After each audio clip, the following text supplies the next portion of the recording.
Hey, what's up, y'all?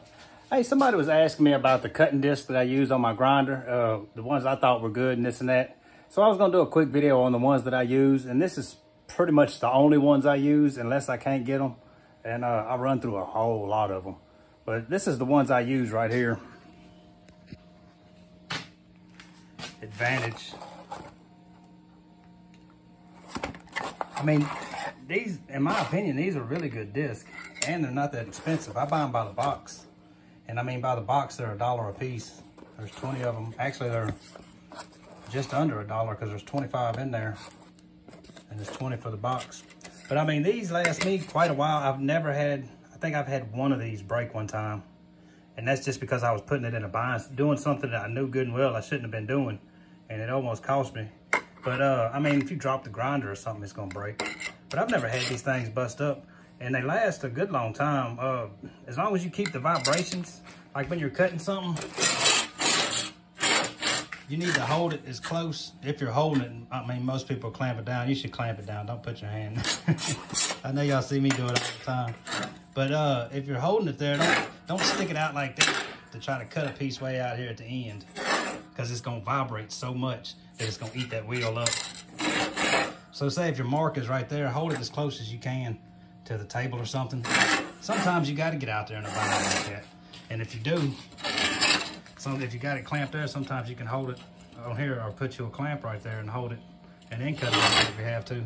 But the vibrations eat these blades up a lot, any cutting blade. If the metal's vibrating a whole lot, it's gonna eat it up a lot faster. But these are the only ones I use. I use every now and then CGW. I forgot, I think that's the brand name of them.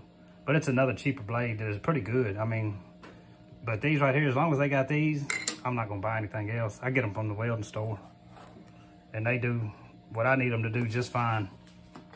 So anyway, that's the ones I use. I hadn't used the 6-inch ones. I can't say on those. I don't even have a 6-inch grinder. I don't really care for them. I had the only big grinder like that I've used, I think a 7.5. Man, that sucker was old and it was scary. You didn't want to use it no more than you had to use it. But anyway, man, I'm out here on several smokers. Let me show you right quick. There's one there. This one out here I'm hooked up to, working on now. Little tailgater right here that I'm working on. This is the vent on the end there. Those domed ends are so hard to get a good vent on that really, if the tank was any bigger, I probably would have just cut the domed end off. I got another one in here. That's the back side of it. But yeah, a bunch of smokers going on. But anyway, man, that's a good blade. If you should be able to get them at your welding store. I know that's where I get them. I don't order them or anything. And they're pretty cheap. And like I say, I use a lot of them, and they've always been a good blade for me. So anyway, if you're new to the channel, please like and subscribe, and y'all come back for the next one. We'll see you then.